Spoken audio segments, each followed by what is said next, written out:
being alert. But what do you see in that clip? Some are avoidable, some are not. On this instance, a crash has happened, like it happens on our roads. We find people ramming into stalled vehicles. Then the authorities are there. The question is, what much level did the authority do to warn oncoming traffic? Because it's clear that truck driver did not know there was something on that road. And then he finds it as a surprise. But in defensive driving, we talk of three situations: awareness of your surrounding, adopting into the awareness you have, and then anticipating what might happen next. So this is what most people don't know. When you see something on the road and you stare at it for 2 seconds, it does not mean the speed you are moving at is also held for 2 seconds. So when it happens, you move. And the mind is left, it's now 2 seconds late. It reduces the timing of your decision. And now your reflex action is disoriented completely. You also get into shock, you don't know what to do. We have seen a lot of stalled vehicles being rear-rammed in this country. What does the Traffic Act say? When a car stalls, 45 minutes at most, it should have been cleared on the road. We only have highway patrol cars for Kenya that race drivers and probably pick money from them and let them go. So as a country, we are still doing bad. We are still doing bad. Remember, towards December, my projection was many more are going to perish. And I even quoted a Bible verse, Hosea 4:6, that says, many perish for lack of knowledge. We are off December. Festivities are over. But there is no single day in the country of Kenya that you miss to hear of a road-related traffic death or crash. Thika Road, it's very early in the morning, 5:30, a motorcycle guy has been hit, dead. Takes a few hours, another crash has happened, dead. That is only on Thika Road. We have Mombasa Road, and that is still within the city. Now, if we decide to go outside to the countryside. Yeah. And maybe we don't get enough data. Because most are unreported. Yes. From where I sit in this campaign of road safety, I get more reports probably than the authorities. Because you are tackling something on Twitter. Somebody tells you this has just happened. When you're trying to concentrate on this crash that has happened in Malindi, another one has happened in Bungoma. But how many even make it to the news? Probably one or two, which was considered grisly than the others. We need to have a lot of talk, a lot of sensitization. The other day, the European in Kenya gave NTSA funds, and I saw vehicles were donated in the hashtag Usalama Barabarani. But after that public inauguration address, I've never seen anything done. And that is why we still will wake up probably tomorrow to find another family has been wiped away. People are in a rush for no reason. Road users, you are tuned into CAS TV this morning. This is what I want to tell you. Our roads are now more crowded than they were 4 years ago. The way our roads were in 1998, there is change. Kenya actually has very good infrastructure nowadays. And you will find that what most of you believe is that a good road, you must speed on it. That is a fatal decision, very, very dangerous thought. Yeah. Good roads do not necessarily mean you must speed. We are on social media, we are talking, and then people tell me, you know, Autobahn in Germany, there is no speed limit. They do. If you want to hit 300, go to Autobahn. But let us look at Autobahn. The highway is several kilometers, close to 1,000. And then You don't meet cows on that highway. You don't meet animals on that highway. You don't see motorbikes on that highway. You don't see pedestrians who are trying to run across the road on that highway. Kenya,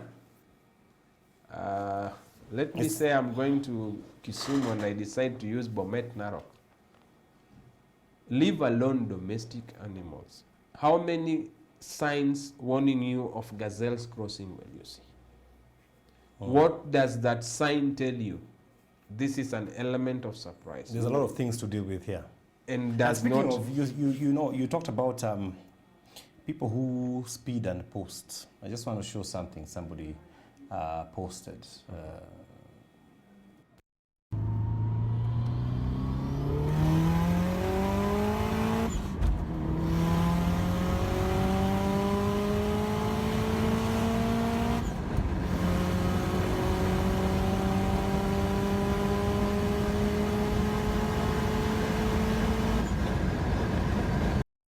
Yeah, that was posted on social media as a show of macho-ness. We can get to 180. Professionalism. You can kill that speedometer. We can get to it. But when I watched that clip, the level of shaking that you realize tells you that vehicle is not even stable. Even the guy's hand is a result of speed. He's using his phone to record the dashboard camera. Yeah.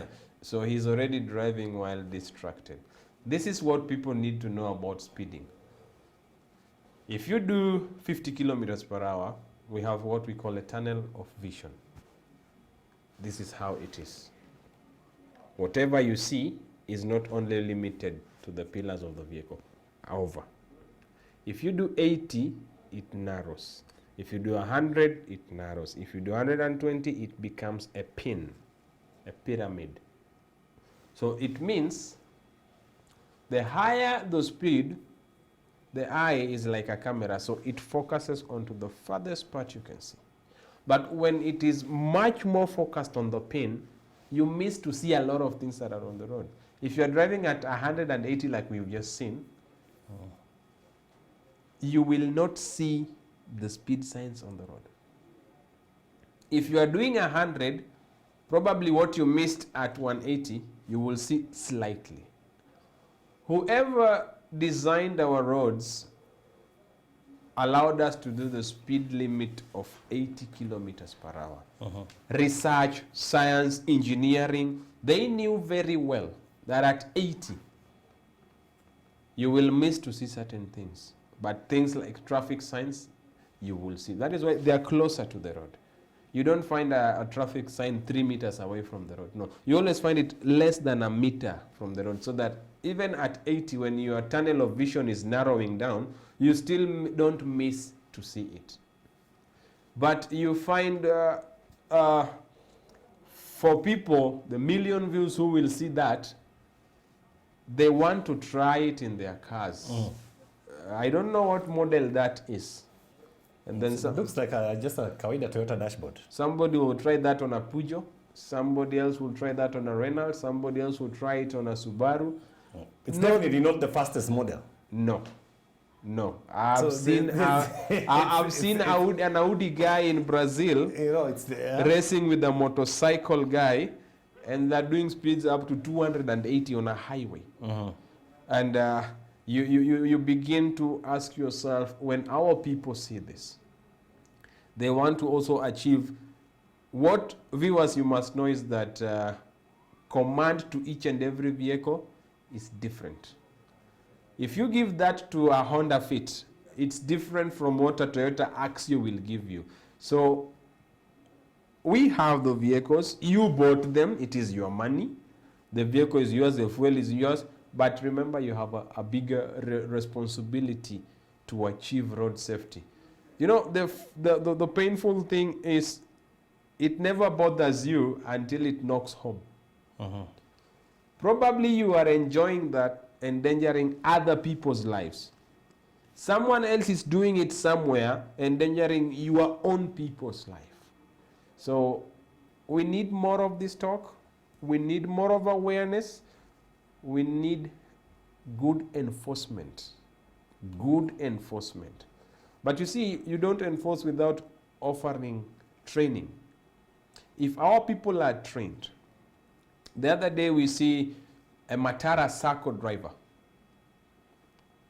who gets in road rage with another vehicle. He comes and hits the vehicle on the side and still punches the windshield and makes sure it's broken and says, "Hakuna mali mtanipeleka." You see that culture of "Hakuna mali utanipeleka." If this guy decided, "You've hurt my car, I'm now going to ram into yours." Yours has 14 lives. It's a PSV. Mine is a private.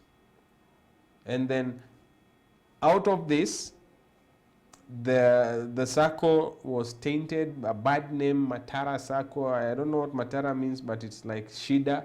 That is what I interpreted from social media.